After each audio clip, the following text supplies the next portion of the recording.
हरि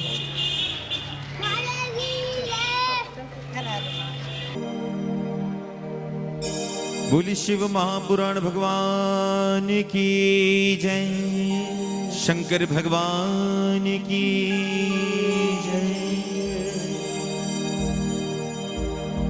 श्री शिव पुराण ये महादेव की आरती, भवसागर से भक्तों को है तारती।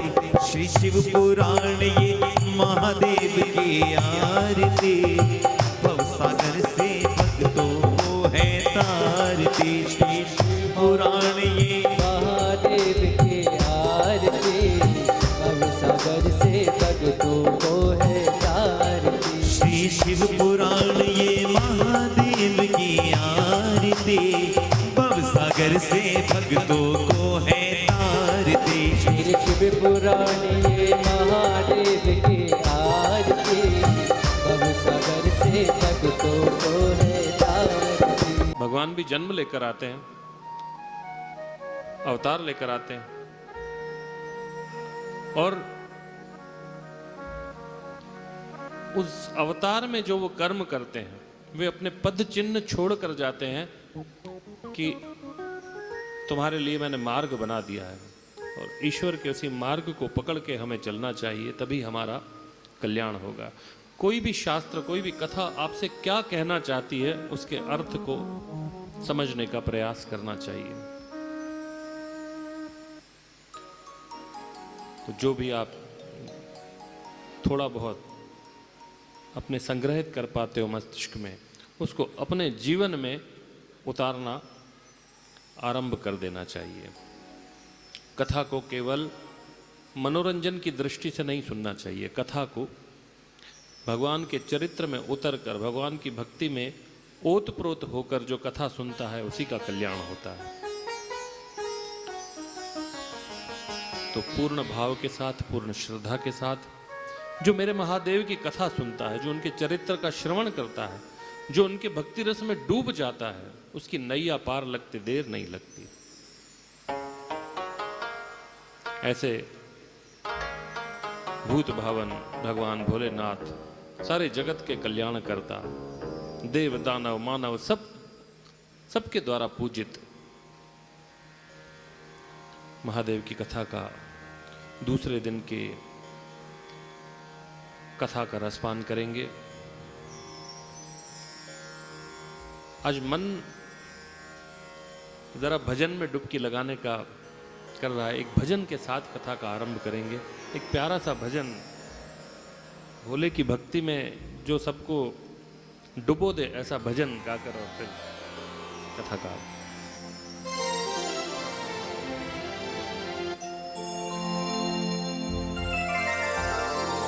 बोल शंकर भगवान की जय।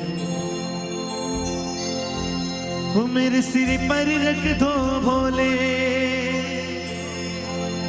अपने ये दोनों हाथ। जो बाबा के दरबार में बैठे हैं, भोले गए हाथ अपने सिर पर रखवाना चाहते हैं, आशीर्वाद लेना चाहते हैं, जरा एक बार सच्चे मन से बाबा का जयकार लगाएं। बोल शंकर भगवान की, जरा झूमते नाचते कहेंगे क्या? हो मेरे सिर पर रख दो भोले, मेरे सिर पर रख दो भोले अपने ये दोनों हाथ।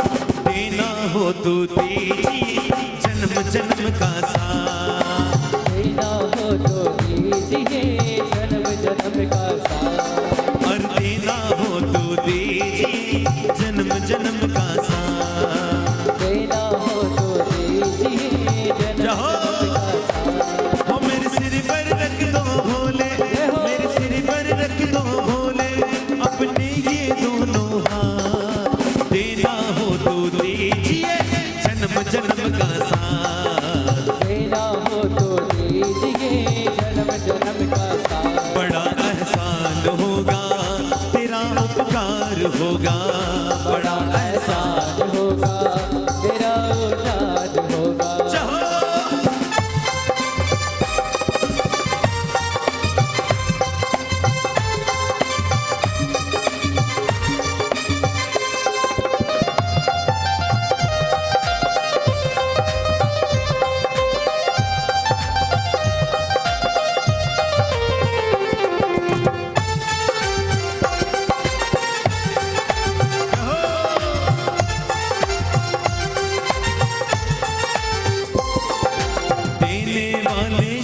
शिवदानी धन दौलत और क्या मांगे।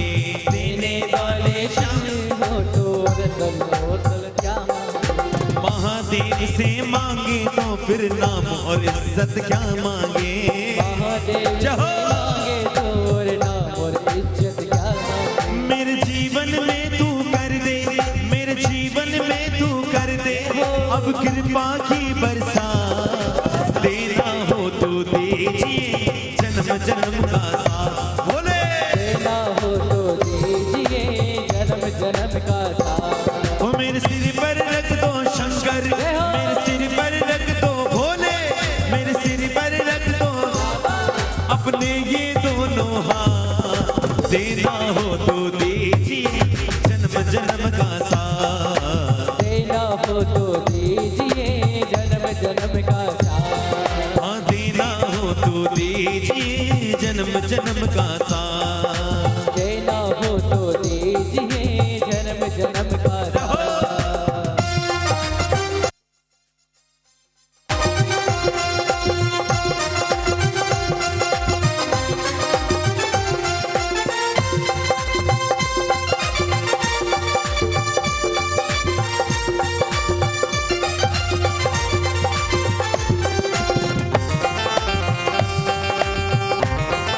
बोल शंकर भगवान की।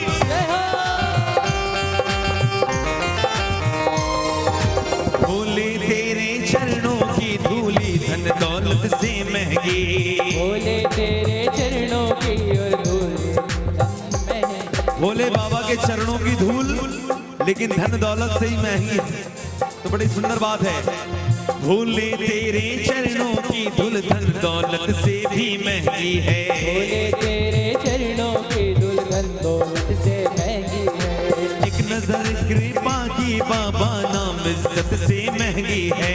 एक कृपा नाम इज्जत से महंगी है। मेरे दिल की तमन्ना यही, मेरे दिल की तमन्ना यही है करूँ सेवा दिन रात। और जिसकी तमन्ना बाकी में यही है बाबा का गुणगान दिन और रात करते हुए देखो सच्चे मन से जयकार लगाएं। जितने संगत ये झूमते नाचते गाते बाबा को मना रही, एक बार सच्चे मन से जयकार लगाएं। बोल शंकर भगवान की, सच्चे दरबार की। अपने ये दोनों हाथ देना हो तो दीजिए जन्म जन्म का साथ। हाँ। देना हो तो दीजिए जन्म जन्म का साथ। वो मेरे सिर पर रख दो भोले, मेरे सिर पर रख दो शंकर अपने ये दोनों हाथ। देना हो तो दीजिए जन्म जन्म का साथ। देना हो तो दीजिए जन्म जन्म का साथ।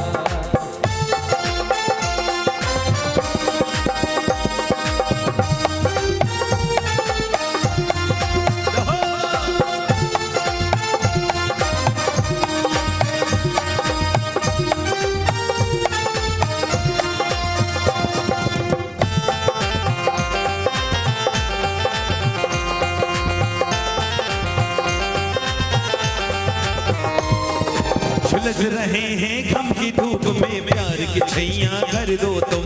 झुलस रहे हैं गम की धूप में प्यार की छैया कर दो तुम। बिन माझी के नाव चले ना अब पतवार पकड़ लो तुम। बिन माझी के नाव चले ना अब पतवार बोले पकड़ लो तुम।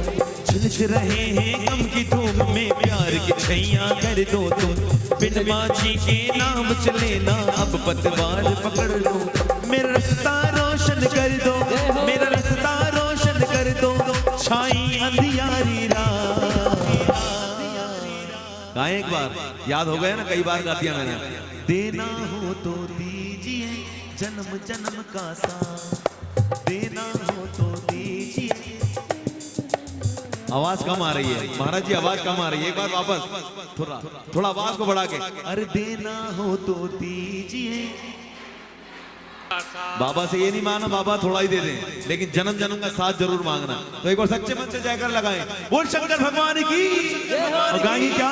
देना हो तो दीजिए जन्म जन्म का साथ। देना हो तो दीजिए जन्म जन्म का साथ। वो मेरे सिर पर रख दो भोले, मेरे सिर पर रख दो शंकर अपने ये दोनों हाथ।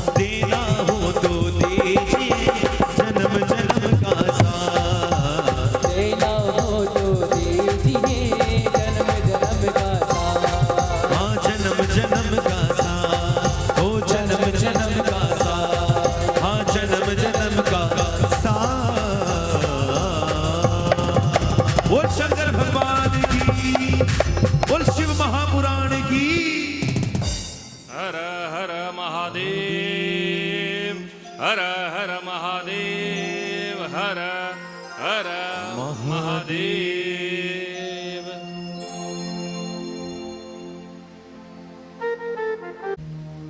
पितृ पक्ष में पितृमोक्ष शिव महापुराण कथा के दूसरे दिन में आज परम श्रद्धेय हमारे संत नगर के एक ऐसे लौकिक संत जिन्होंने अपना संपूर्ण जीवन सबका भला करो भगवान, बच्चे बूढ़े और बीमार हैं सब ये परमेश्वर के यार, ऐसी शिक्षा दीक्षा जिन्होंने दी, संत नगर को पवित्र किया। आज उनका अवतरण दिवस है। संत जी के चरणों में नमन करते हुए, उनको प्रणाम करते हुए आज के इस कथा का फल भी उन्हीं के प्रति समर्पित करते हैं जिन्होंने सबका भला किया। ईश्वर उनको अपने चरणों में बिठाए रखे और वो जहाँ भी हैं वे स्वयं ईश्वरीय रूप हैं और वे भी अपना आशीर्वाद देकर इस संत नगर को और फलीभूत करते रहे। ऐसी मैं ईश्वर से कामना करता हूँ, प्रार्थना करता हूँ। बोलिए संत हृदयराम साहिब की जय, बोलिए शंकर भगवान की जय। पीड़ित मानवता के मसीहा के रूप में जाने जाते हैं हमारे संत जी। सेवा ही जिनका परम लक्ष्य था, सेवा ही जिनका कार्य था, सेवा ही जिनका कर्म था, ऐसे सेवा को समर्पित हुए हमारे महान संत ने हमारे इस बैरागढ़ नामक नगर में अपना स्थान देकर और इस स्थान को जो फलीभूत किया। तो मैंने पहले भी कहा था कि ऐसे लौकिक संत कहीं भी अपना स्थान ऐसे नहीं बनाते हैं। जरूर उन्होंने इस भूमि पर कुछ देखा होगा, तभी उन्होंने इस भूमि पर अपना डेरा डाला। और आज हम इस नगरी को संत हृदयराम नगर के नाम से ही जानते हैं और आगे भविष्य में भी जानते रहेंगे। हमारा परम सौभाग्य है।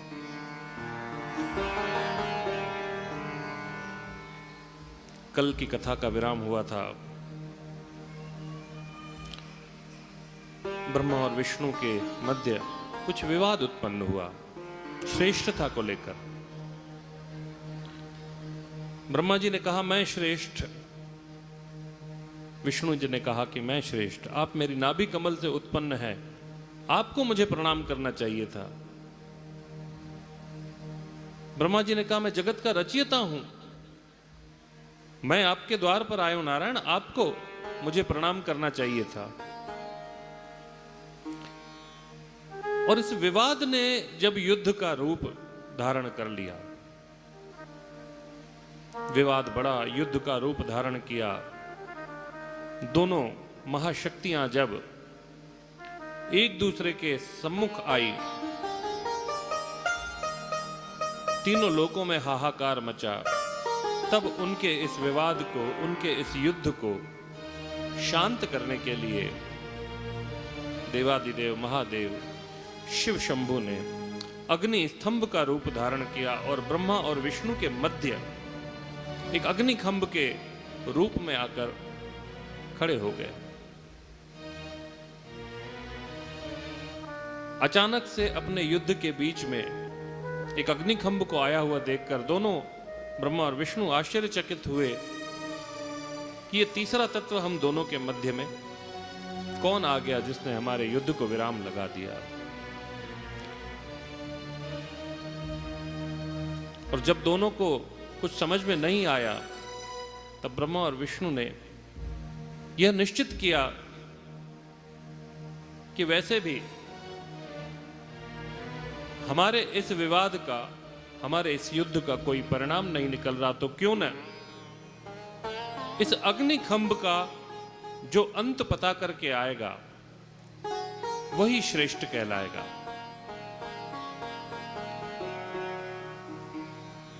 और ऐसी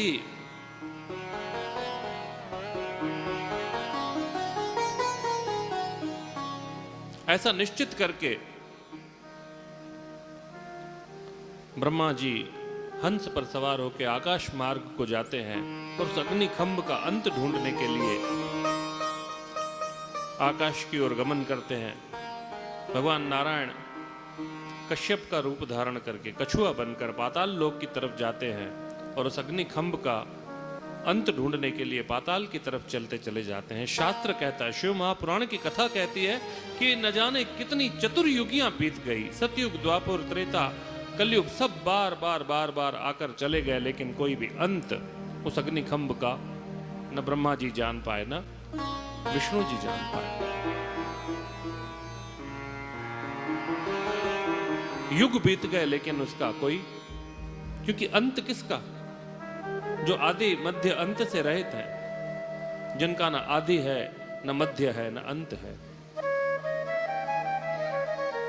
ऐसे मेरे देवादिदेव महादेव भगवान शिव अग्नि खंभ का रूप धारण करके जब ब्रह्मा विष्णु के मध्य आए,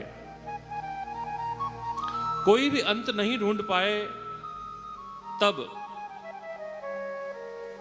ब्रह्मा जी को आकाश मार्ग में एक केतकी का पुष्प मंडराता हुआ, जो शिवजी की जटाओं से गिरकर अपना रास्ता भटक गया था, वह केतकी का पुष्प कहीं विचरण करते हुए मिला। आते हुए ब्रह्मा जी को केतकी के पुष्प ने प्रणाम किया। ब्रह्मदेव आप यहां? ब्रह्मदेव ने कहा, केतकी तुम?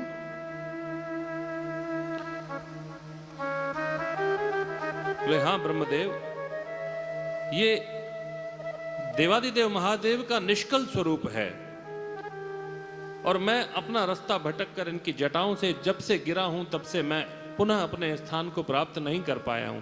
आपका कैसे आगमन हुआ? ब्रह्मा जी ने कहा, मैं इस अग्निखंभ का अंत पता करने के लिए आया हूं। विष्णु और मेरे मध्य विवाद हुआ और अंत में हमने यह निष्कर्ष निकाला कि जो इस अग्निखंभ का अंत ढूंढ कर लाएगा वही हम दोनों में से श्रेष्ठ कहलाएगा। तब केतकी के पुष्प ने कहा कि न जाने कितने समय से मैं इसी मार्ग में भटक रहा हूं, लेकिन आज तक मुझे इस अग्निखंभ का कोई अंत नहीं मिला, तो ब्रह्मदेव आपको कैसे मिल सकता है? और ब्रह्मा जी ने केतकी के पुष्प के साथ मिलकर झूठ का सहारा लिया। तो केतकी को बोला कि केतकी तुम मेरे साथ चलो और बस तुम नारायण के सन्मुख यह कह देना कि जहां पर इस अग्निखंभ का अंत था वहां पर यह केतकी का पुष्प विराजमान था, बस मेरी श्रेष्ठता सिद्ध हो जाएगी। केतकी के पुष्प ने भी हामी भर दी और ब्रह्मा जी केतकी के पुष्प को लेकर और पुनः लौटे हैं। लेकिन नारायण भगवान पाताल दिशा में कश्यप का रूप धारण करके जब उनको कोई अंत नहीं मिला, खाली हाथ लौटे, तब ब्रह्मा जी ने पूछा कि नारायण, क्या आपको इस अग्निखंभ का कोई अंत दिखा? भगवान नारायण ने कहा कि नहीं ब्रह्मदेव, मुझे तो कोई अंत नहीं दिखा। तो देखिए, ये केतकी का पुष्प लाया हूं, जहां इस अग्निखंभ का अंत था वहां पे केतकी का पुष्प विराजमान था। और आपको यदि विश्वास ना हो तो पूछिए केतकी के पुष्प से।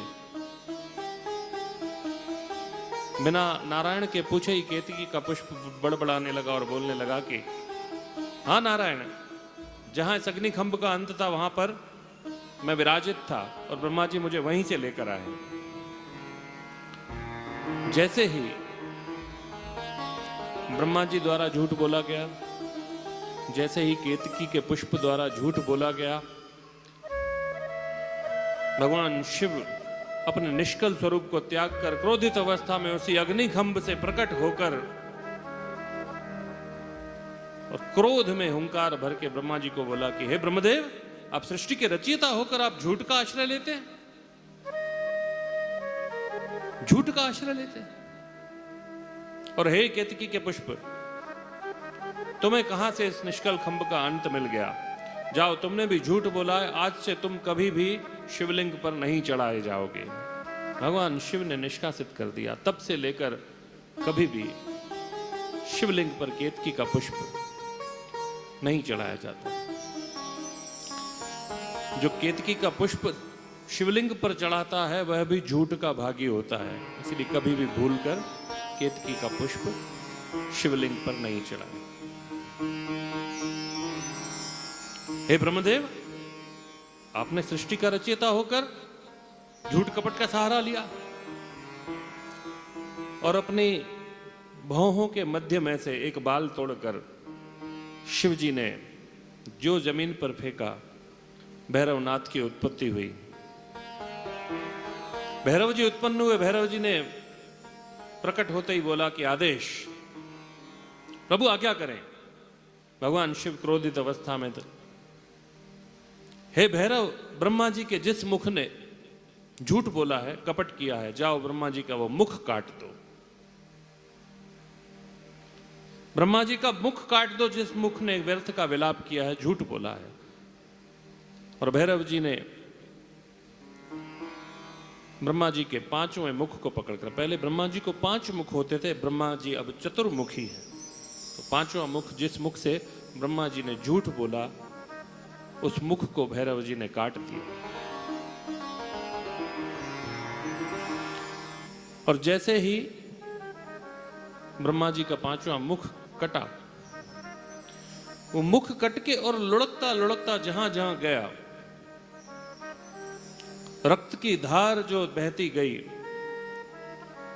उस रक्त की धार से एक नदी का उद्गम हुआ।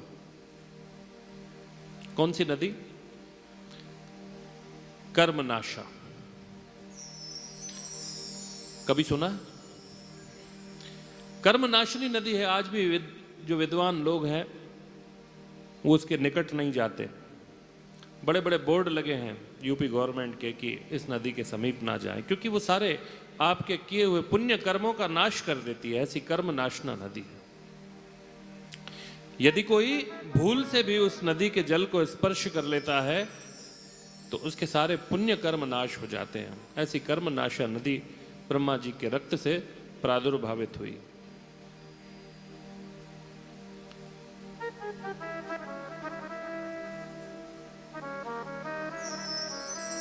लेकिन फिर भी ब्रह्मा जी का मुख यही हुआ लुढ़कता जा रहा है कि मैं श्रेष्ठ हूं, मैं श्रेष्ठ हूं। भगवान शिव ने ब्रह्मा जी को निष्कासित किया कि हे ब्रह्मदेव, आपने झूठ कपट का सहारा लिया है, आपकी कभी भी कहीं भी पूजा नहीं होगी, आपकी कोई भी पूजा नहीं करेगा। तब से लेकर ब्रह्मा जी का कहीं भी कोई पूजन में स्थान नहीं है। और जिस सिर को काटा, भैरव जी को आज्ञा दी कि जाकर इसको काशी नगरी में स्थापित करो। काशी पाप को क्षय करने वाली, पाप मोचन नगरी है, अभिमुक्त नगरी है। भैरव ने कहा मेरे ऊपर ब्रह्म हत्या का दोष लगा है। जा भैरव, काशी का कोतवाल बना दिया भैरव को। तेरा तो पाप मुक्त हुआ, लेकिन यहां जो आएगा, जो यहां आकर अपने अंतिम समय में भी प्राण त्यागेगा, हे भैरव, वह भी पाप से मुक्त हो जाएगा। ऐसी काशी नगरी है। कभी गए हो काशी तो काशी जाने से ही पाप उतर जाते हैं। और जो काशी की भूमि पर अचानक अनायास पहुंचा और उसके प्राण वहां पर अगर गए तो ऐसे व्यक्ति को भी सारे पापों से मुक्ति मिल जाती है। बोलिए शंकर भगवान की, शिव महापुराण की। ब्रह्मा जी ने हाथ जोड़े, क्षमा प्रार्थना की। दूसरे क्षण शिव जी ने उसको स्थापित किया। बोले ब्रह्मदेव, आपकी कहीं भी कभी भी पूजा तो नहीं होगी, लेकिन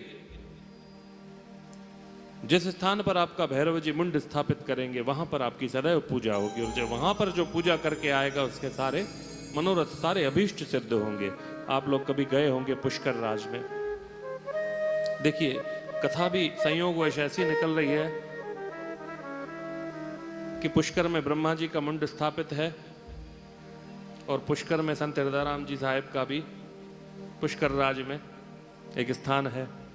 यहाँ कथा चल रही है संत हृदयराम नगर में, और संत हृदयराम नगर में भी संत जी विराजमान है। तो कहीं ना कहीं कनेक्शन तो ब्रह्मा जी को वहाँ पे स्थापित किया, वहाँ उनको पूजित करने का वरदान देकर शिव जी ने अनुग्रह किया है।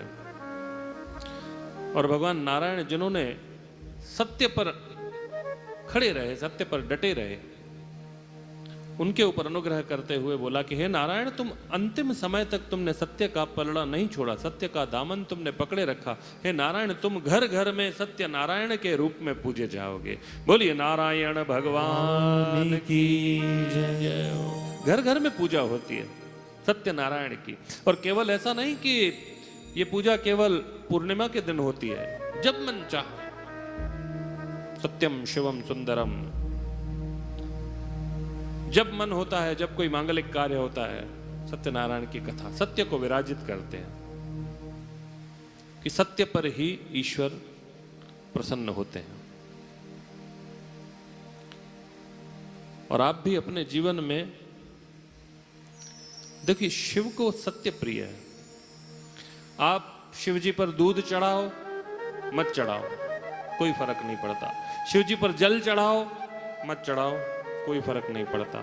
शिव जी पर पत्र पुष्प फूल माला बेलपत्ती चढ़ाओ मत चढ़ाओ, कुछ नहीं चाहिए उनको। क्या चाहिए उनको? सत्य।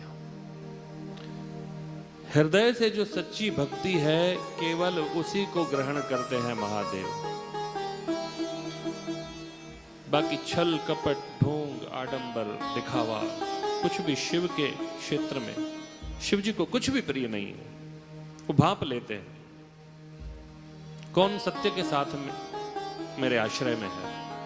और जो सत्य को स्वीकार करके सत्य के साथ शिव का आश्रय लेता है, मेरे महादेव उस पर एक क्षण भर में अनुग्रह करते हैं, क्षण भर में उसके सारे संकट मिटा देते हैं, सारे दुख दूर कर देते हैं।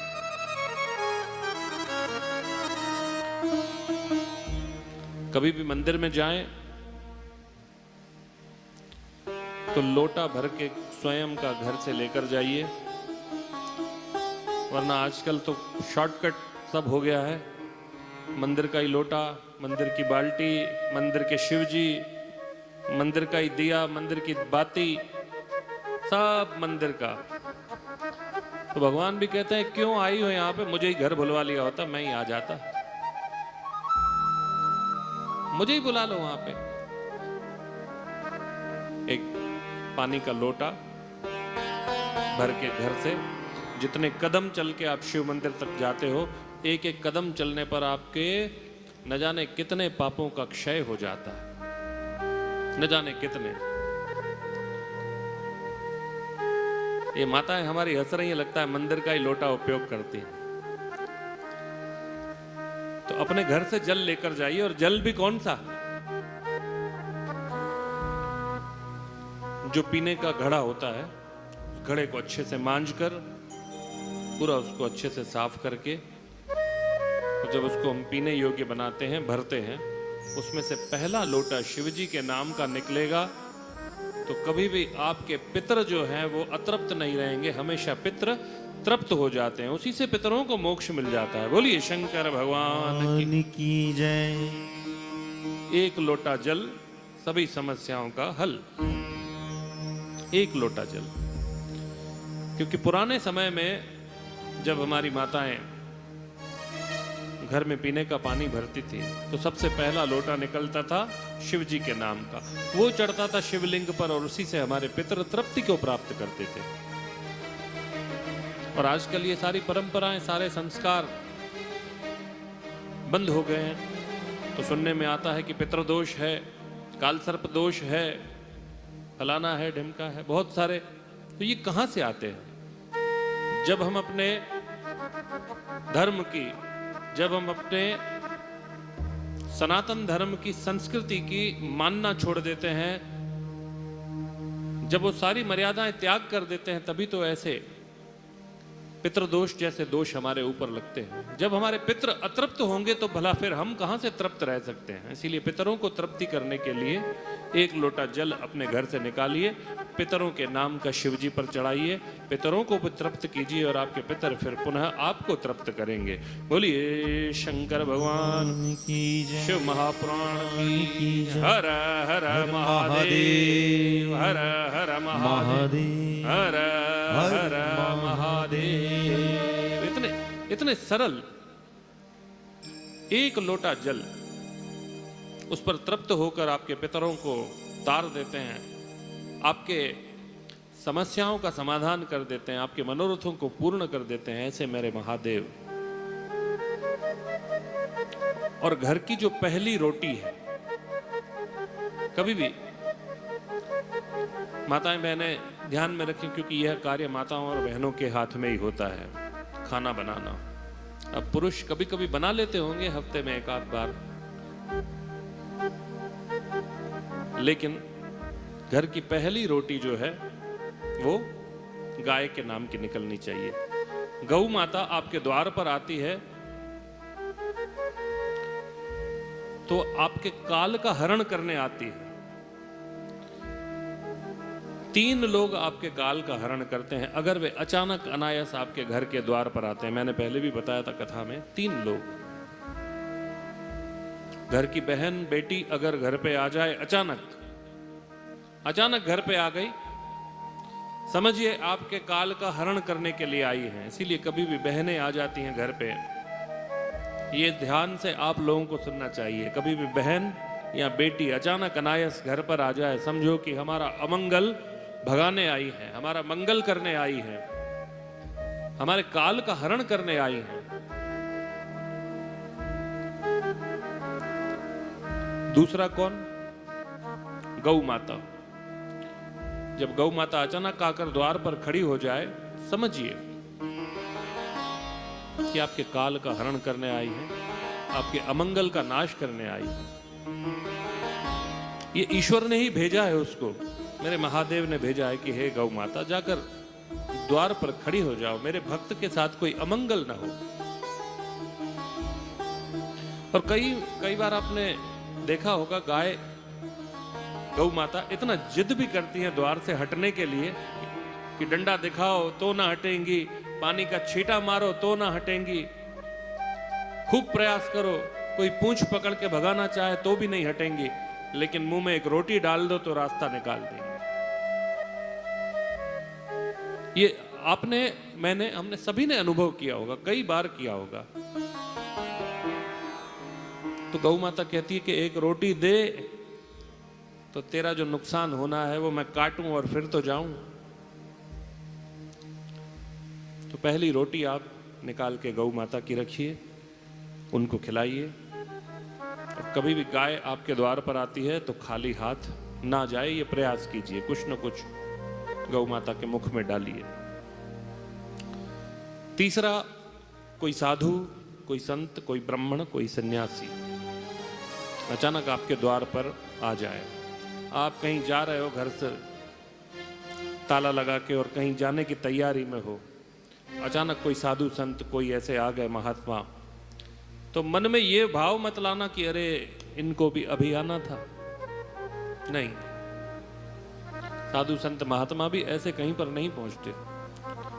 जरूर हमारा कहीं अमंगल होना है, उसको काटने के लिए जब हम पूरी तैयारी में हैं, बस ताला भर लगाना है और फिर तो हम जा ही रहे हैं। लेकिन ऐसे समय पर भी अगर आपके द्वार पर कोई साधु संत महात्मा कुछ आ जाते हैं, सदैव उनका आदर सत्कार कीजिए, 2, 5, 10 मिनट का समय उनको दीजिए और फिर उसके बाद अपने काम पर जाइए।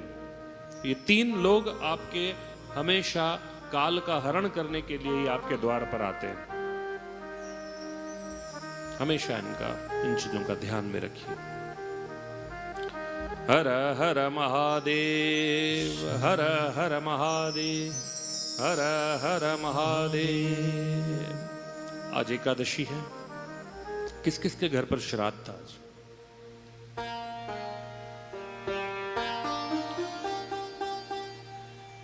मैं सर्वशक्तिमान परमात्मा से जिनका भी आपके घर में श्राद्ध रहा होगा, आपके पितरों के मोक्ष प्राप्ति के लिए भगवान शिव के चरणों में प्रार्थना करता हूँ।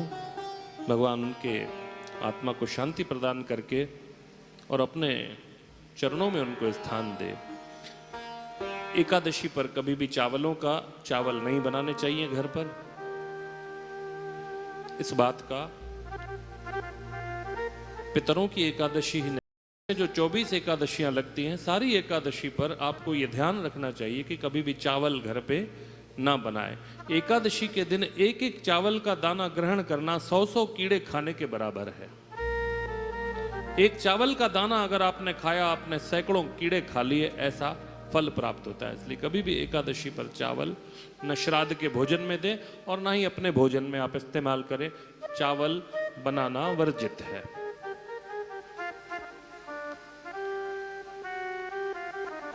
और जो एकादशी पर चावलों का उपयोग करता है, उसके पहले के पुण्य भी क्षीण हो जाते हैं, पहले के कर्म भी नष्ट हो जाते हैं। इसीलिए इस बात का भी आपको विशेष ध्यान रखना चाहिए। श्राद्ध के भोजन में फलाहार करें। कई लोग अन्न का सेवन भी नहीं करते, फलाहार पर ही सारा दिन चलता है।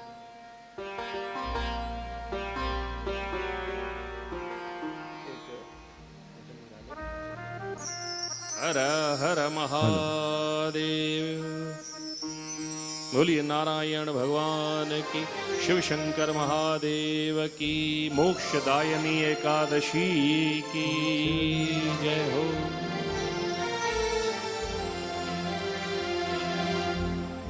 बोलिए शंकर भगवान की जय।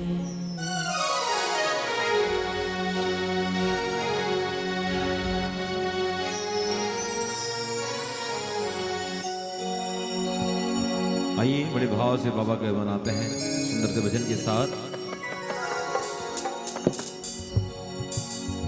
चंदा सर पर है जिनके, कानों में कुंडल चमके, सर्पों की माल गला में, गंगा है जटा जिनके, ऐसे तो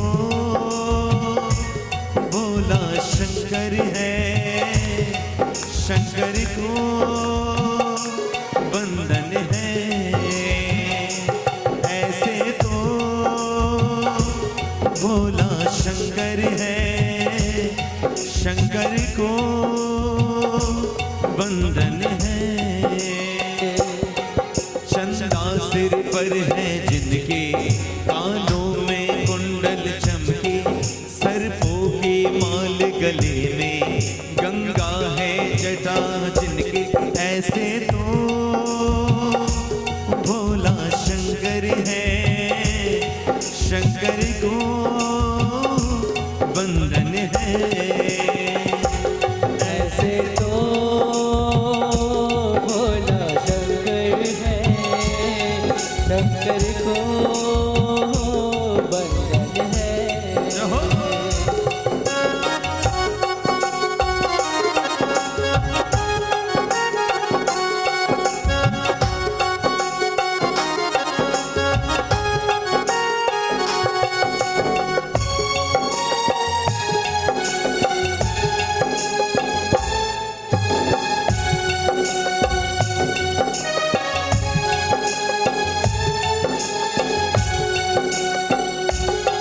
मेरे भोले भंडारी, नंदी पे सवारी,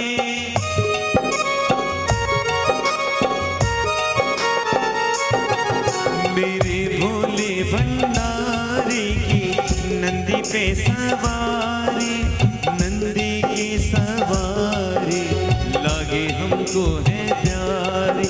बस मीरमी है जो तन पर, हाथों में डमरू जिनके, बागंबर छाल कमर पे, त्रिशूल है हाथ है जिनके, ऐसे तो भोला शंकर है। शंकर को हमारा वंदन है। ऐसे तो भोला शंकर है। शंकर को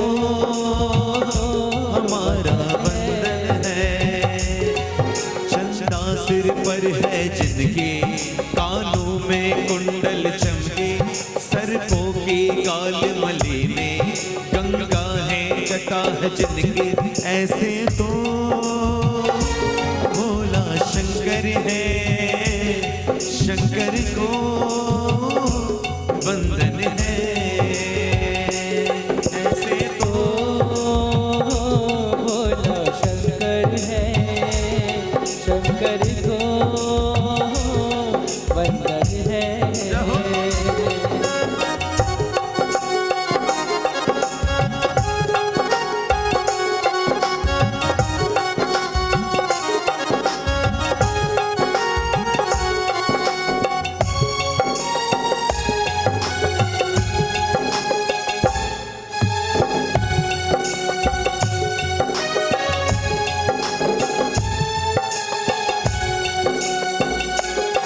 जब जब ये आंखें खोले तो धरती अंबर डोले।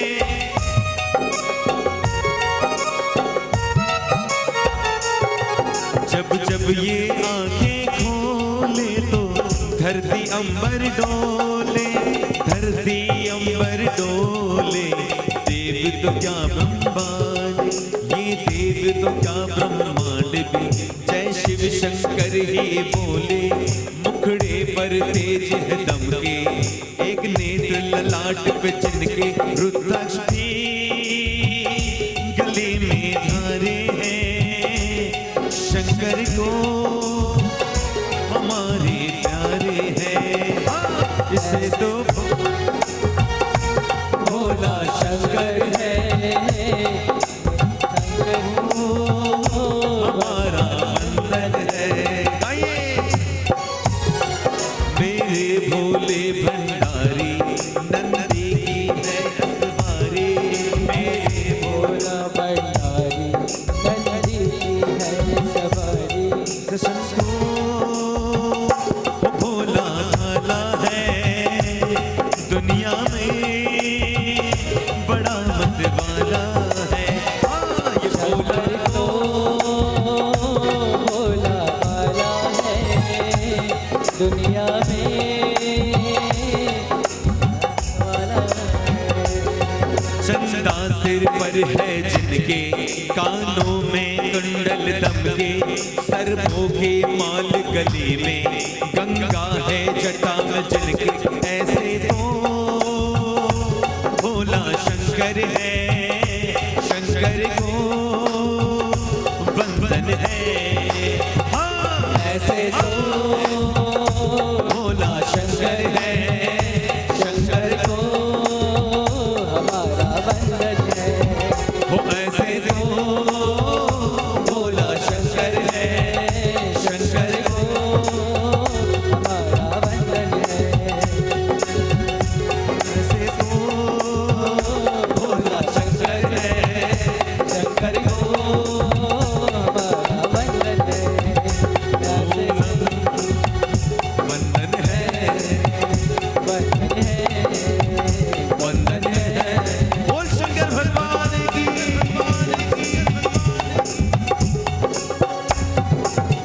बोल सच्चे दरबार की जय।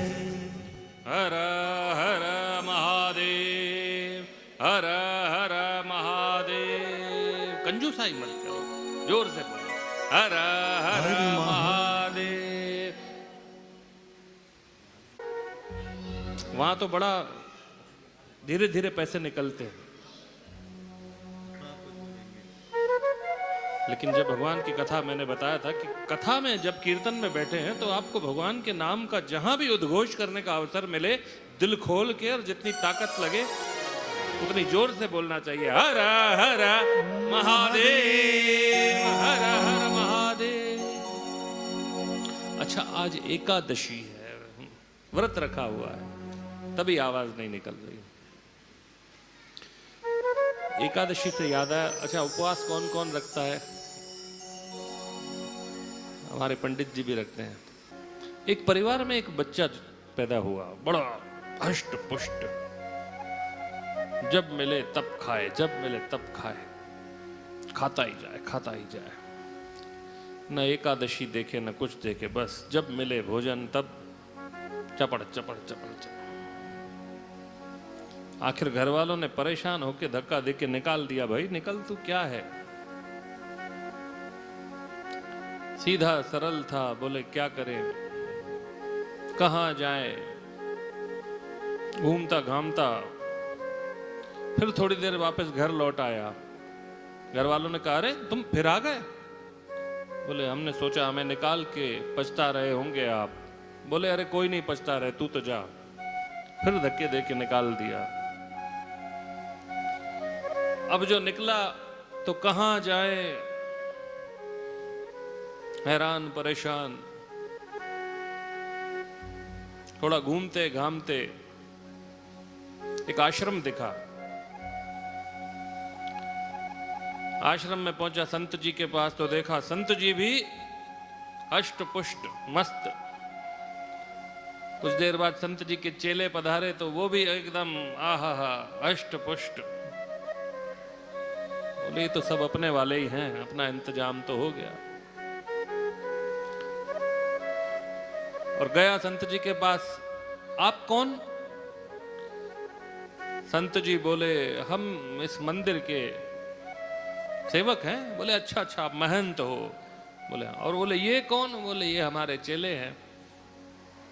तो आपके ये आश्रम में काम क्या है? बोले कोई काम नहीं, सीताराम सीताराम करो, पूजा भक्ति करो, सेवा भावना से करो, 5 बार पंगत लगती है, किसी भी पंगत में खाओ पियो मस्त रहो, प्रभु का नाम जपते रहो।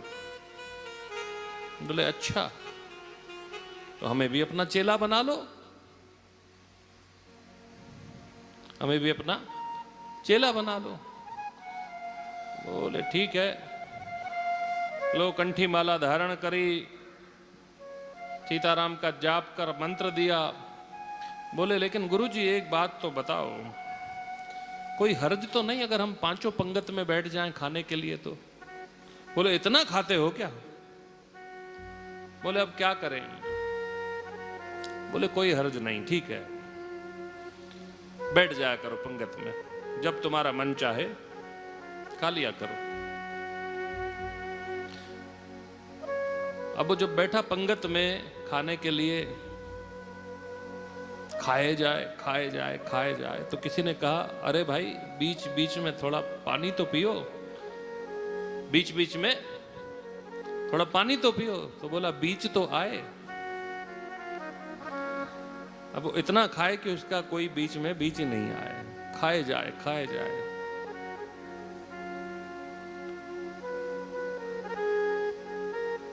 एक नहीं 5 पंगत में बैठे, 5 में खाए जाए खाए जाए। अब एक दिन जो सुबह को उठे, नहाए धोए, तो देखे तो जो आश्रम के जो भी सेवक हैं सब माला लेके बैठे हैं, सीताराम सीताराम सीताराम सीताराम। क्या बोलने लगे? अरे बोलो तो सही, सीताराम सीताराम। अरे जोर से बोलो भाई, सीताराम सीताराम सीताराम। जहां जाए वहां सेवक बैठे, सीताराम सीताराम सीताराम सीताराम माला चल। गए रसोई घर में, रसोई घर में जो रसोई बनाने वाले सेवक थे वो भी आसन बिछाए, माला ले, सीताराम सीताराम सीताराम सीताराम। बोले अरे आज तो सब सीताराम सीताराम कर रहे हैं। गए गुरुजी के पास, गुरुजी आज भोजन नहीं बना? सारे सेवक सब सीताराम सीताराम की माला जप रहे हैं, क्या आज भोजन नहीं बनेगा? बोले अरे हम तुमको बताना भूल गए थे, आज एकादशी है, आज अन्न नहीं बनेगा। आज क्या है? एकादशी। तो फिर हमारे भोजन की व्यवस्था? बोले आज सब उपवास रखते हैं, तुम भी उपवास रख लो। आज एकादशी का उपवास है, आज उपवास कर लो, और ये सीधा द्वादशी को ही भोजन मिलेगा, कल मिलेगा भोजन। बोले गुरुजी दूसरे सबसे करवाओ एकादशी, हमसे ना करवाओ तो? बोले ऐसा नहीं, जो है वो सबके लिए है। बोले गुरुजी अगर आज हमने एकादशी कर ली तो कल हम द्वादशी देख ही नहीं पाएंगे। बोलिए सीतारामचंद्र भगवान की। आज एकादशी आपने करवा ली तो हम तो कल द्वादशी देख ही नहीं पाएंगे। हमारी कुछ तो व्यवस्था करो। गुरुजी ने कहा देखो आश्रम में तो अन्न पकेगा नहीं, हाँ अपनी व्यवस्था करो। गुड़ ले जाओ, आटा ले जाओ, राम रस ले जाओ, खुद बनाओ, खुद खाओ। ठीक है गुरुजी। तो आप जरा उनको सेवक को बोल दें थोड़ा हमें गुड़, चीनी, आटा, राम रस सब। हाँ हाँ बोल देते हैं। गुरुजी ने बोल दिया। अब वो सामान लेके फिर गुरुजी ने कहा अरे सुनो, भोजन बनाना, पहले भगवान को भोग लगाना, तब कुछ खाना। जी गुरुजी। लिया सामान, गए नदी किनारे। अब पहली बार भोजन बना रहे थे। भोजन बनाने में कुछ समय लगा तो भूख और बढ़ गई। पांचों पंगत में खाने वाला आज दिन भर नसीब नहीं हुआ और फिर बनाना भी खुद को पड़ा।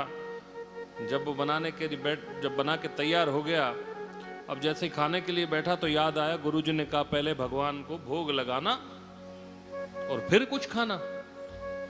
बोले अब भगवान को भोग तो लगाएं, तो देखो भगवान हमको कुछ आता तो नहीं है, तुम्हें ना हमें मंत्र आता है ना कुछ आता है। अब हम जैसे भी भोग लगाएं तुम तो लगा लेना और हमारा भी भला करना। तो क्या कहता है भगवान से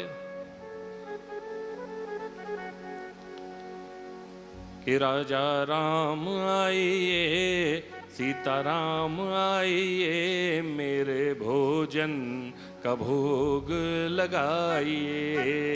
राजा राम आइए, प्रभु राम आइए, मेरे भोजन का भोग लगाइए। राजा राम आइए, प्रभु राम आइए, मेरे भोजन का भोग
अब जो भगवान को निवेदन किया भोजन के लिए तो भगवान नहीं आए। बोले गुरुजी ने तो बोला है कि भगवान को भोग लगाना उसके बाद ही कुछ पाना। अब भगवान तो नहीं आए, क्या करें क्या करें क्या करें क्या करें, कोई युक्ति ढूंढे। पहले भगवान को खिलाएं फिर तो कुछ खाएं। इधर उसकी एकादशी के व्रत में जो है हालत खराब, क्या करें क्या करें। फिर भगवान को बोला, अच्छा इसलिए नहीं आ रहे हो क्योंकि आज मालपुड़े नहीं है, आज खीर नहीं है, आज तुम्हारे लिए विशेष व्यंजन नहीं है, तभी भगवान नहीं आ रहे। तो प्रभु यहाँ तो नदी किनारे हो रहा है और यहाँ कुछ नहीं मिलने वाला। ओ आचमनी अर्घान आरती यहाँ यही मेहमानी, आचमनी अर्घान आरती यहाँ यही मेहमानी, आचमनी अर्घान आरती यहाँ यही मेहमानी, आचमनी अर्घान आरती यहाँ यही मेहमानी। रूखी सूखी पाओ प्रेम से, रूखी सूखी पाओ प्रेम से, पियो नदी का पानी। श्री राम आइए, प्रभु राम आइए, मेरे भोजन का भोग लगाइए। सीता राम आइए, प्रभु राम आइए, मेरे भोजन का भोग लगाइए।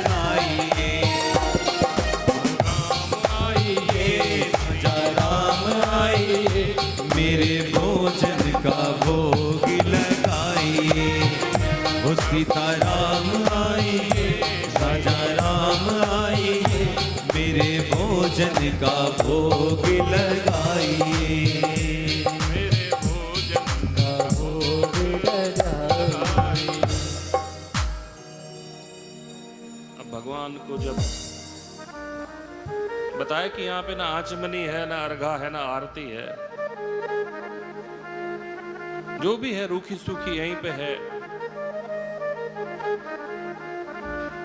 फिर भी नहीं आए भगवान। भगवान नहीं आए। अब सोचने लगा कि ये तो द्वादशी यहीं पे न हो जाए, प्रभु कुछ तो करो। वहां से बच के आए हैं कि एकादशी का व्रत न करना पड़े, क्योंकि खाने के बिना रह नहीं पाते।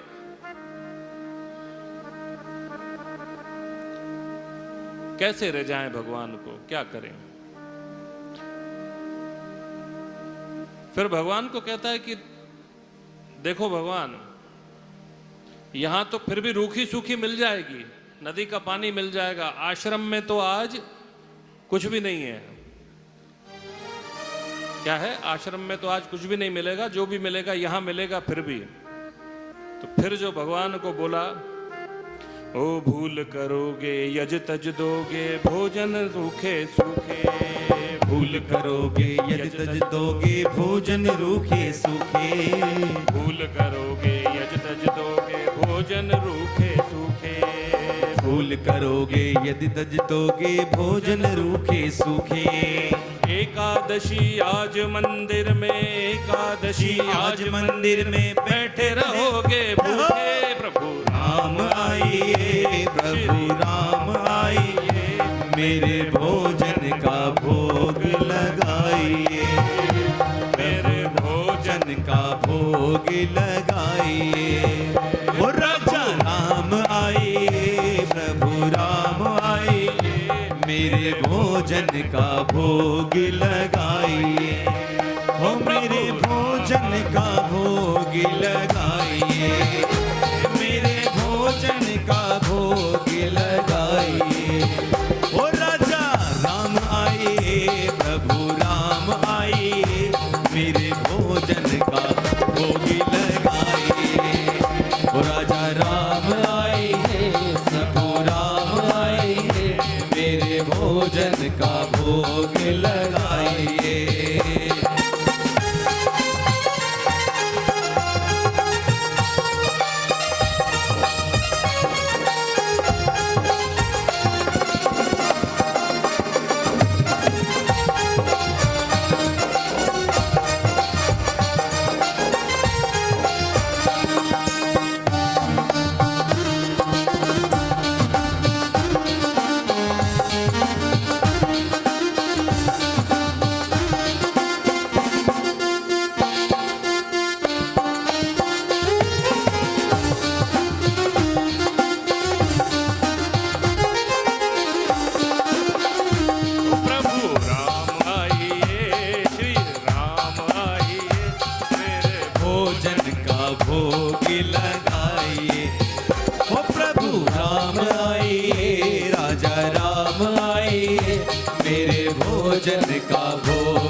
भोग लगाइए, हो मेरे भोजन का भोग लगाइए, मेरे भोजन का भोग लगाइए। हो प्रभु राम आइए, राजा राम आइए, मेरे भोजन का भोग लगाइए। हो राजा राम आइए, प्रभु राम आइए, मेरे भोजन का भोग लगाइए, हो मेरे भोजन का भोग लगाइए, मेरे भोजन का भोग लगाइए, हो मेरे भोजन का भोग लगाइए, मेरे भोजन का भोग लगाइए, हो मेरे भोजन का भोग लगाइए, मेरे भोजन का भोग लगाइए। बोलिए श्री रामचंद्र भगवान की जय हो। अब जो भगवान ने सुना कि भूल करोगे और बैठे रहोगे भूखे, बैठे रहोगे भूखे, सुनकर भगवान भी वहां प्रकट हो गए। और भगवान देखिए कैसा कौतुक रचते हैं, कैसी लीला रचते हैं। अकेले नहीं आए, साथ में माता सीता को लेकर आए हैं। बोलिए सियावर रामचंद्र भगवान की जय। और जैसे भगवान प्रकट हुए, उस भक्त ने भगवान की चरण वंदना की, उनके चरणों में गिरकर प्रणाम किया। आहा हा हा आह, क्या मनोहर सुंदर दृश्य, भगवान श्री रामचंद्र माता सीता के साथ। आहा, परम आनंदमयी उनका दर्शन। दर्शन पाकर चरणों में वंदना की। अब चरणों की वंदना करके और माता सीता की तरफ देखा, बोले गुरुजी ने तो कहा था एक ठाकुर आएंगे, तो दो दो आ गए।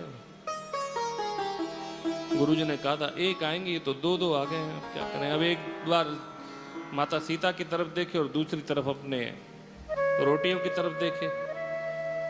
भगवान श्री राम ने कहा क्या हुआ? बोले नहीं नहीं वो प्रभु आप तो पाओ, आप तो भोजन करो। बोले नहीं बताओ। बोले गुरुजी ने कहा था एक ठाकुर आएंगे, आप दो दो आए हो, तो अब ठीक है जो भी बचा देख लेंगे, वरना तो एकादशी है ही। ठीक है, भगवान का भोग लगाया, जो थोड़ा बहुत बचा खुद ने खाया। एकादशी पूर्ण हुई और भगवान को बोला कि प्रभु अगली एकादशी पे थोड़ा जल्दी आना, बहुत देर लगाते हो आप। आपके आने के चक्कर में हमारी द्वादशी यहीं पे ना हो जाए, हम तो भूखे रह नहीं पाते। प्रभु थोड़ा जल्दी आ जाना, और पहले से ही बता दो कितने लोग आओगे।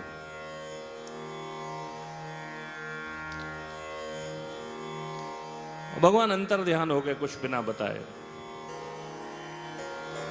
अगली एकादशी आई, गुरुजी वो थोड़ा सामान ज्यादा देना, थोड़ा ज्यादा लगता है वहां पे। बोले अरे कितना खाते हो? बोले गुरुजी आपने कहा था एक ठाकुर आते हैं, वहां तो दो दो आते हैं, थोड़ा बढ़ा के दो।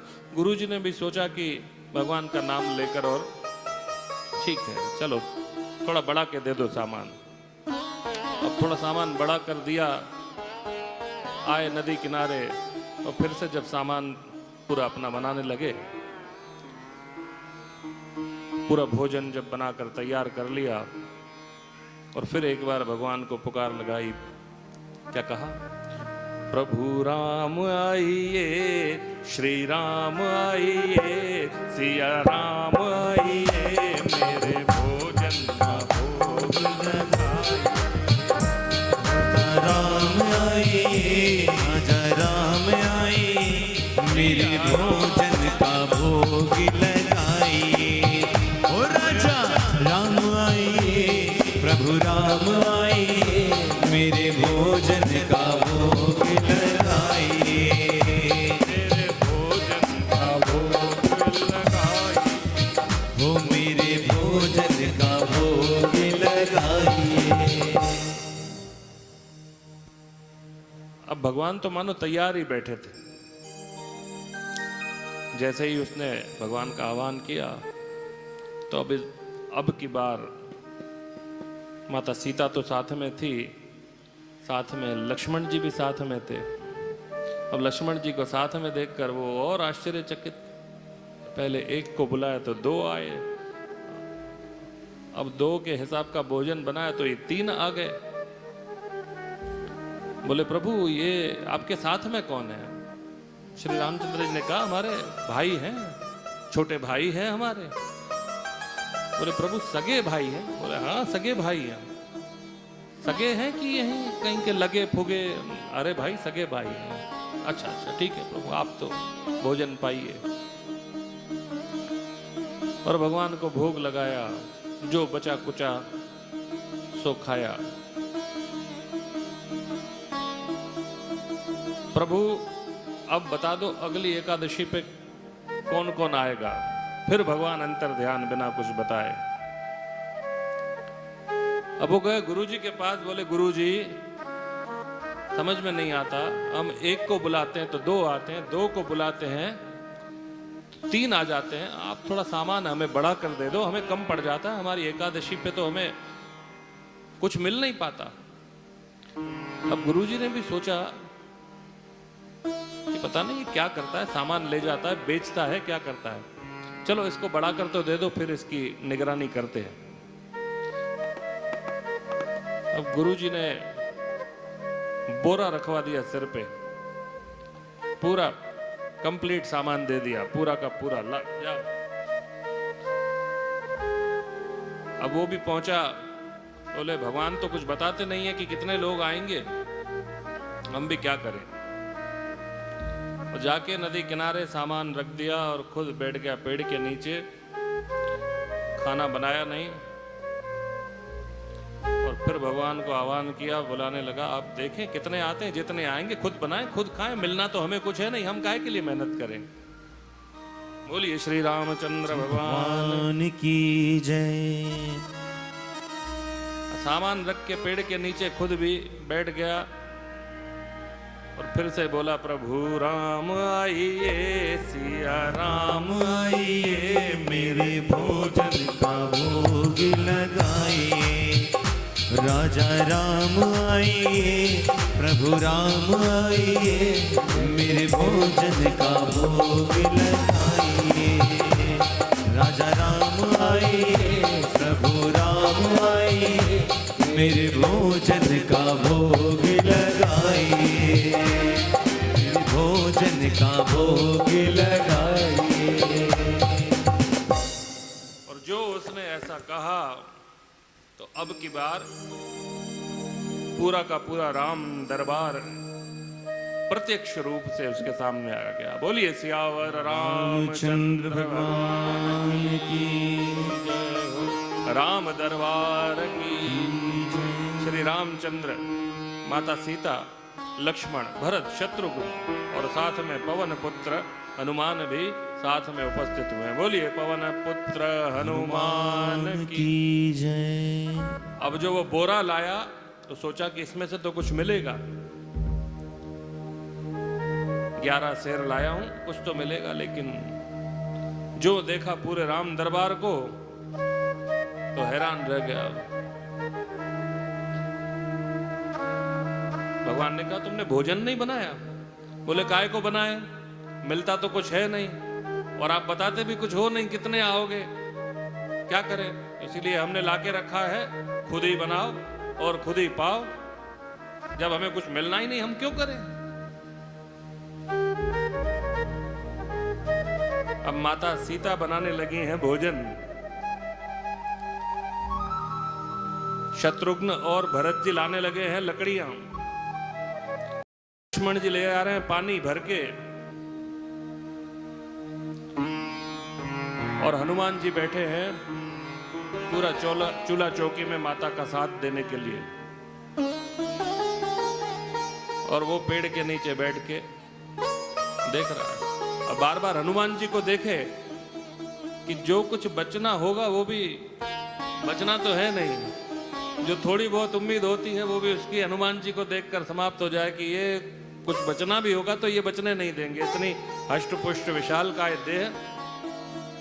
बोले प्रभु नारी और नर तो लाए हो लेकिन साथ में वानर भी लाए हो। बोलिए पवन पुत्र हनुमान की।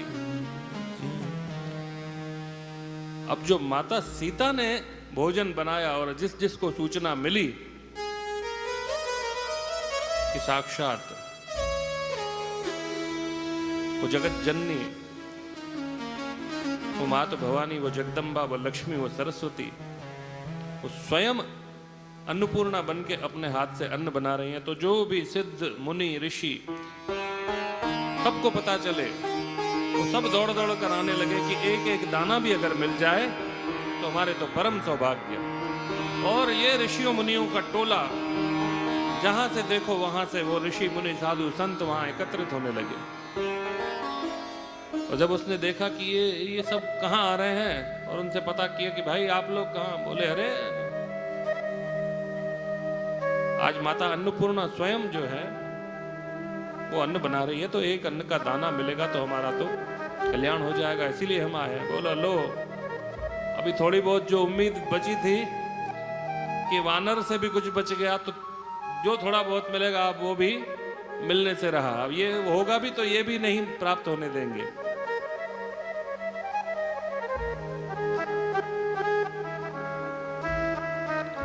और उनके गुरुजी ने सोचा था कि पता नहीं इतना सामान लेके जाता है, पता नहीं कहाँ जाता है, बेच देता है, क्या करता है, चलो हम भी देखते हैं। तो गुरुजी भी अपने चेलों के साथ पधारे। और गुरुजी जब चेलों के साथ पधारे तो क्या देखते हैं, पेड़ के नीचे सामान रखा हुआ है और वो पेड़ के नीचे बैठा आराम कर रहा है। गुरुजी ने कहा क्यों भाई, सामान पड़ा हुआ है सबका सब और तुमने भोजन नहीं बनाया? बोले भोजन तो बन रहा है अंदर। बोले कौन बना रहा है?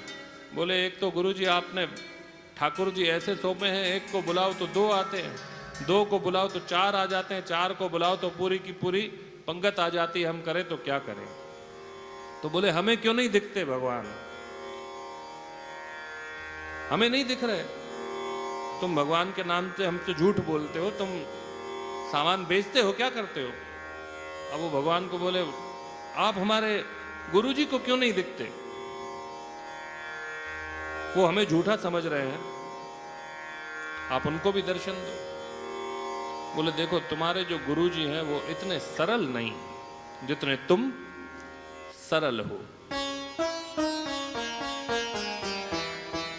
गुरुजी बोले क्या बोल रहे हैं भगवान तुम्हारे? बोले बोल रहे हैं कि तुम्हारे गुरुजी इतने सरल नहीं जितने तुम सरल हो, हम केवल सरल को ही दिखते हैं। तो गुरुजी के आंख से अश्रु निकल पड़े कि हम जिस भाव में हमेशा रहते थे कि हमें भी भगवान का दर्शन प्राप्त हो, हमारे हाथ से भी कभी भगवान भोजन ग्रहण करें, हमारे हाथ से भी कभी प्रसाद ग्रहण करें, लेकिन हमारा जीवन चला गया और हमें भगवत की प्राप्ति नहीं हुई, लेकिन हमारे इस चेले को प्राप्ति हो गई। गुरुजी सरल तो नहीं हो पाए, लेकिन आंखों से आंसू निकले तो तरल हो गए। और जैसे ही गुरुजी तरल हुए तो भगवान ने उनको भी दर्शन दे दिए। बोलिए सियावर रामचंद्र भगवान। जैसे ही गुरुजी ने दर्शन किए, बोले आहा, अरे पूरा ब्रह्मांड सा दिख गया एक जगह पे। तो जरूरी नहीं है कि गुरुजी ही आपको दर्शन कराएं ईश्वर के, कभी कभी चेले भी दर्शन करा देते हैं गुरुजी को ईश्वर के। बोलिए सियावर रामचंद्र भगवान की जय। देखिए सरल का एक सीधा सा अर्थ है, स से सीता, र से राम, ल से लक्ष्मण। बस सरल, सरल हो जाओ तो सीता राम लक्ष्मण की प्राप्ति वैसे ही हो जाएगी। बोलिए राम दरबार की जय। तो एकादशी का व्रत करो न करो, लेकिन जीवन में सरल रहो। एक आती है, ये आज की जो एकादशी है इसका नाम है इंदिरा एकादशी, लेकिन 24 एकादशियों में एक एकादशी ऐसी आती है जिसका नाम है निर्जला एकादशी। उस दिन जल भी ग्रहण नहीं करते। आप एकादशी रखो मत रखो, आप जल ग्रहण करो नहीं करो, लेकिन प्रयास ये करो कि आपकी वजह से किसी की आंखों में जल नहीं आना चाहिए। किसी को ऐसा पीड़ित मत करना जीवन में कि आपके वजह से किसी के आंखों में अश्रु आए, वरना एकादशी रखने का भी कोई फल नहीं मिलता। बोलिए शंकर भगवान की। शिव महापुराण की कथा कहती है, और हमारे संत हृदयराम जी भी कहते हैं कि पीड़ित मानवता को सहारा दो। आज अवतरण दिवस है, तो उन्होंने हमेशा पीड़ित मानवता की सेवा की है, सभी का कल्याण किया है, और हम भी प्रयास करें कि हमारी वजह से कोई कभी पीड़ित न हो, किसी की आंखों में आंसू ना आए, ऐसा प्रयास हम सबको करना चाहिए। हर हर महादेव, हर हर महादेव, हर हर महादेव। बोले शंकर भगवान की जय। कैलाश के निवासी नमो बार बार हो, नमो बार बार हो। आयो शरण तिहारी भोले तार तार तू, आयो शरण तिहारी नमो बार बार तू। कैलाश के निवासी नमो बार बार हो, नमो बार बार हो। आयो शरण तिहारी भोले तार तार तू, आयो शरण तिहारी भोले तार तार तू। तार तार तू भोले तार तार तू, हाँ तार तू भोले तार तार तू। कैलाश के निवासी, कैलाश के निवासी, कैलाश के निवासी नमो बार बार हो, नमो बार बार हो। आयो शरण तिहारी भोले तार तार तू, आयो शरण तिहारी भोले तार तार तू।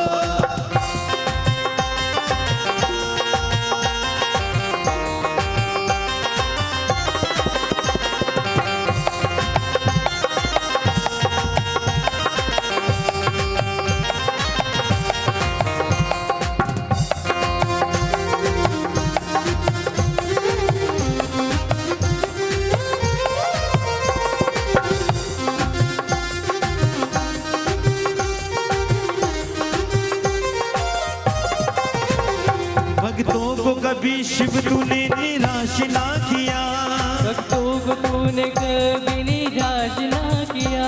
मांगा जिन्हें जो चाह वरदान दे दिया, जो चाह वरदान दान दे दिया। भक्तों को कभी शिव तूने निराश ना किया, मांगा जिन्हें जो चाह वरदान दे दिया। बड़ा तेरा दायरा, बड़ा दातार तू, बड़ा दातार तू।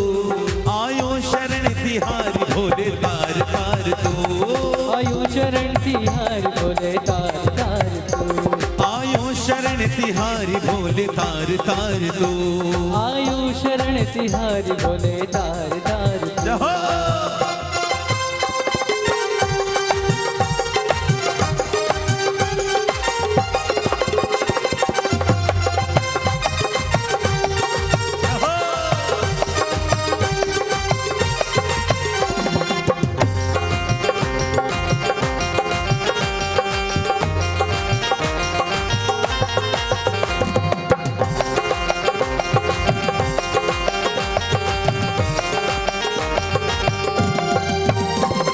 बखान क्या करूं मैं राखों के ढेर का, बखान में करूं क्या लाखों ढेर का।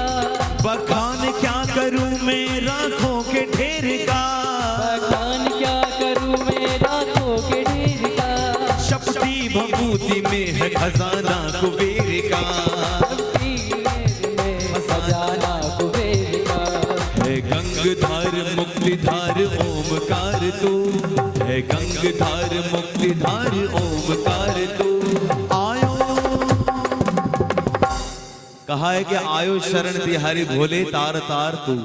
जो बाबा के शरण में आए, एक बार अपने स्थान पे खड़े होके, जो बाबा को मनाने आए, बाबा की कथा श्रवण करने आए, तो उद्धार ऐसे ही होगा, झूमते नाचते गाते, शर्म संकोच नहीं करना। कहना क्या है? आयो शरण तिहारी भोले तार तार तू, आयो शरण तिहारी भोले तार तू। आयो शरण तिहारी भोले तार तार तू। आयो शरण तिहारी भोले तार तार तू। कैलाश के निवासी नमो बार बार हो, कैलाश के निवासी नमो बार बार तू। आयो शरण तिहारी भोले तार तार तू।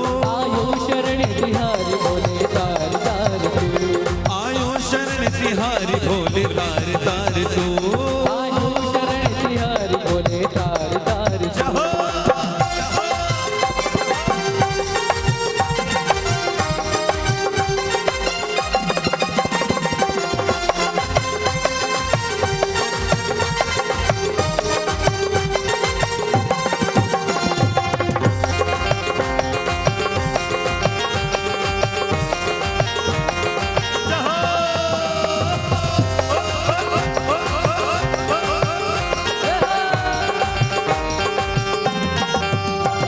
क्या क्या नहीं किया हम क्या प्रमाण दे।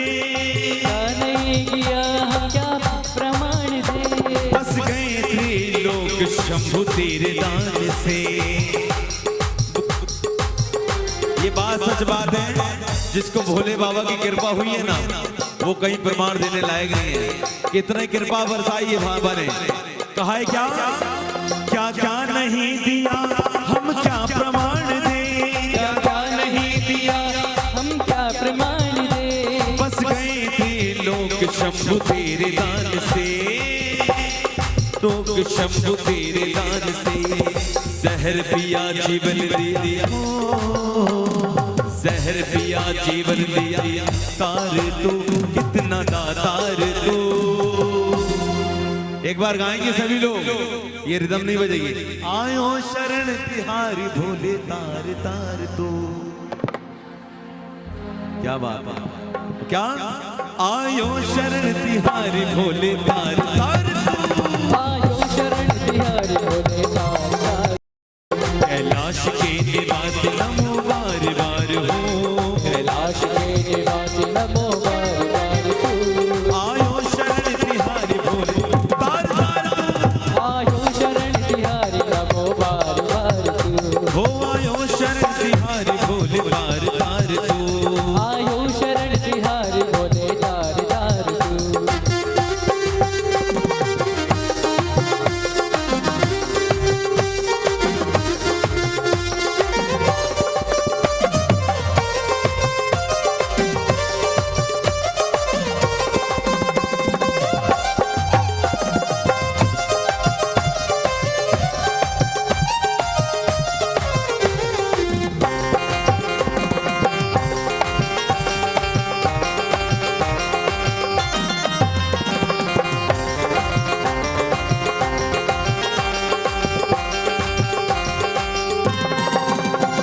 तेरी कृपा बिना नहीं मिले एक भी अणु। कृपा बिना न मिले एक भी अणु। लेते हैं श्वास तेरी दया से तनु तनु। लेते हैं सांस तेरी दया से तनु। कहीं दांतदार मुक्तिधार ओमकार तो। गंगधार मुक्तिधार ओमकार तो। बैठना नहीं है, बैठना नहीं है। एक बार तो गाते जरा। बोल शंकर भगवान की, सच्चे दरबार की। आयो शरण तिहारी भोले तार तार तू। आयो शरण तिहारी भोले बार बार तू। आयो शरण तिहारी भोले तार तार तू। आयो शरण तिहारी भोले बार बार तू। कैलाश के निवासी नमो बार बार हो। कैलाश के निवास नमो बार बार तू। कैलाश के निवासी नमो बार बार हो। कैलाश के निवास नमो बार बार तू। आयो शरण तिहारी भोले तार तार तू। आयो शरण तिहारी भोले तार तार तू। आयो शरण तिहारी भोले तार तार तू। आयो शरण तिहारी भोले तार तार तू। बोल शंकर भगवान की जय हो।